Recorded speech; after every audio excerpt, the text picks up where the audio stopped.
11 of last season, including playoffs, Peyton has nearly as many interceptions as touchdowns, and also during that span, he ranks outside the top 20 among 32 QBs in yards per attempt, touchdown interception ratio, and Skip's favorite, total QBR. We asked you earlier on the show to go on Twitter and vote. Is this the beginning of the end for Peyton? And the results are in. It's close. Wow. But 57% say yes.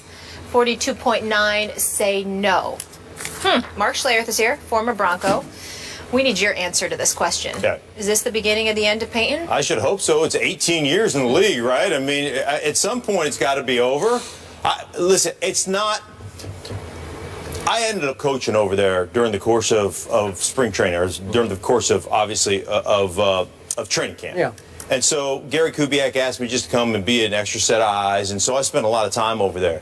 And this is not hyperbole. Peyton's arm is not what it once was, but it was never great coming in. It was not a supremely, he was never supremely gifted.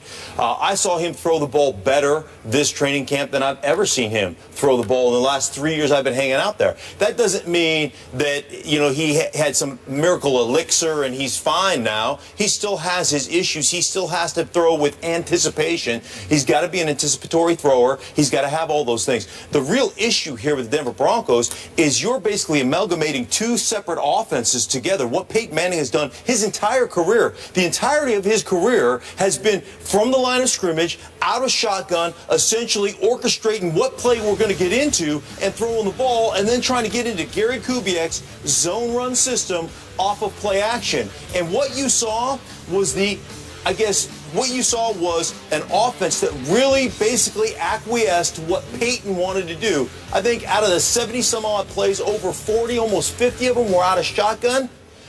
On a play-action offense where you run the football, you ran no play action. They threw 40 times and ran 25 times, just for the record. And by the way, you want to see what this offense is supposed to look like. Now, this is going to have to be a pride-swallowing siege from Peyton Manning, and basically he's going to have to trust in this offense. Otherwise, this is going to be an abject disaster, and it's still going to take several weeks. But what you saw in the fourth quarter, the opening drive, 10 minutes and 56 seconds, I think the first 6 or 7 plays were were from under center. He threw it a 9-yard completion, then it was run, under center. Set up the play action. You're going to have to do that as an offense, and you're going to have to be okay with that. And eventually, this thing will open up. But right now, there's a butting of the heads, and I'm sure behind closed doors, there's a few choice words being thrown around between quarterback and offensive coaching staff. But that's part of actually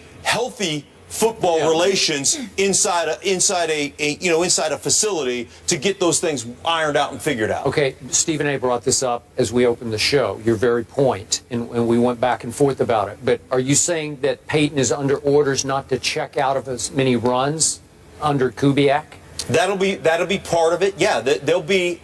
Here's the thing about offensive football. Okay, let me just give you some from my perspective, from playing the offensive line. Here's some things about the offensive line. When you run an offense from the line of scrimmage like Peyton Manning has run his entire career, and you can basically check into the best possible one-on-one matchup at all times, because he is the best that's ever played, bar none, not close, at controlling things from the line of scrimmage and getting you into the right play.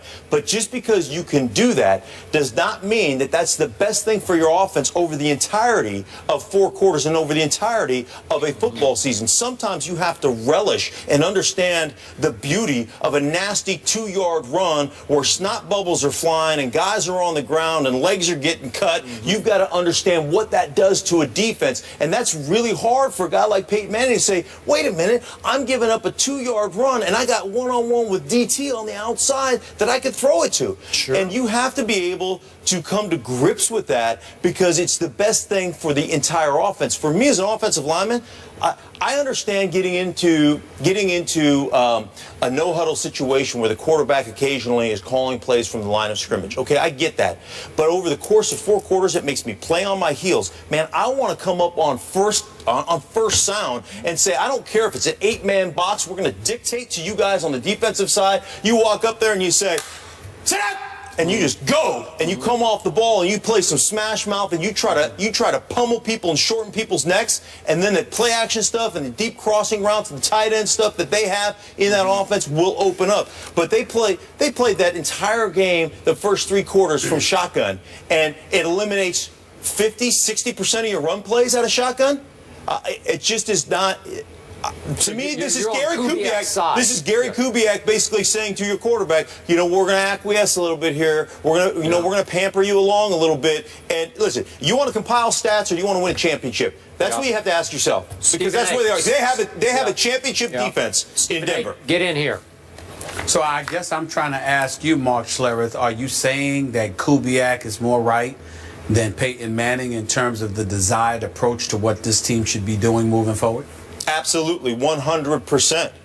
100%. Okay, I can't refute that, but I think this is the beginning of the end for Peyton Manning, as I articulated to Skip to begin the show, because of a bevy of things. The numerous injuries he's incurred, obviously age and attrition, combined with something new. Now, I don't think that Peyton Manning, I don't think he is miserable as some people are trying to portray it as being. I know the last 4 games of the regular season, he didn't seem to look like himself. C.J. Anderson spent a large chunk of that time carrying the football more than any running back has done in the Peyton Manning era. And his performance in the playoffs against Indianapolis obviously was an issue, particularly involving his injured hamstring.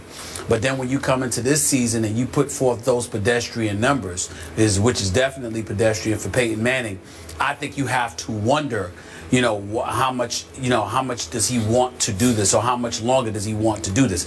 Peyton Manning is used to being Peyton Manning. And it's a very, very valid point when you talk about, do you want to win championships or do you want to stockpile numbers? He completed 66% of his passes. He threw for over 4,700 yards. But I think the omission, or the departures of Wes Welker along with Julius Thomas has a lot to do with the direction that Denver is going in. I think they also are aware of the fact that Peyton Manning might not be too keen in order to do this, so they must believe that Oswaldo or somebody else is ultimately better or ready, or not better than Peyton Manning, but ready to step in and do the job the way that they want to do it. So it remains to be seen. I just believe that the handwriting's on the wall that this probably is going to be Peyton Manning's last season. But obviously, I don't know that for sure because he's still a top 5 quarterback in the NFL. Okay, so are we saying here that you're going to bet on Gary Kubiak over Peyton Manning? Because I'm still on Peyton's side here. I'm going to bet on his track record versus Gary Kubiak's track record.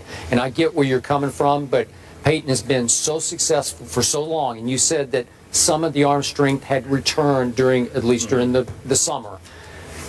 I think he's still very good enough for them to go a long ways this year doing it Peyton's way. Now, again, maybe his weapons aren't what he used to have. That's a whole nother issue. And I do like their stable of backs. I would like to see a little bit more balance. But in the end, I would put the car keys in Peyton's hands before I would put them solely in Kubiak's hands. Right, and you know what would happen to you? You roll into the divisional playoffs and get waxed by a better football team that's more physical, like what always happens to Peyton Manning, except one time in his career. His fault. That's not always his fault. No, but it's the fault of the way you operate that defense when you can't, or that offense, when you can't dictate in the running game, when you can't basically line up in 3rd down and 2 and say we're going to smash it down your throat and there's nothing you can do about it. That's what needs to change. You know what? You'll compile 11-5 and 12-4 record. Put the keys in his hand. But a lot of people would take that, man. Sure, that's pretty good. Okay, well in Denver, I played there, I lived there. It's not about being 12-4. It's about winning a world championship. Okay, but as Peyton said yesterday, do I have to remind everyone that we did win the football game on Sunday? Listen, championship defense, and you talk about some of the departures on the offensive side of the ball.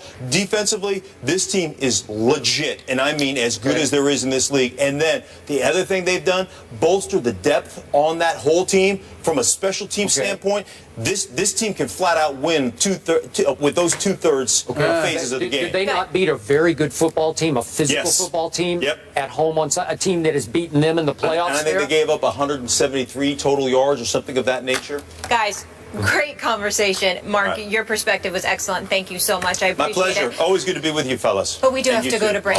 Thank you. Thank you. We're not done talking about Peyton, though. He does have a game this Sunday, and it's in Kansas City. Arrowhead, a tough place to play. Oh, excuse me. Thursday. Thursday. We're going to get into that after the break. Mark, thank you so much. You got it. Put your hands in the air if you're with me. Hold down the fort and make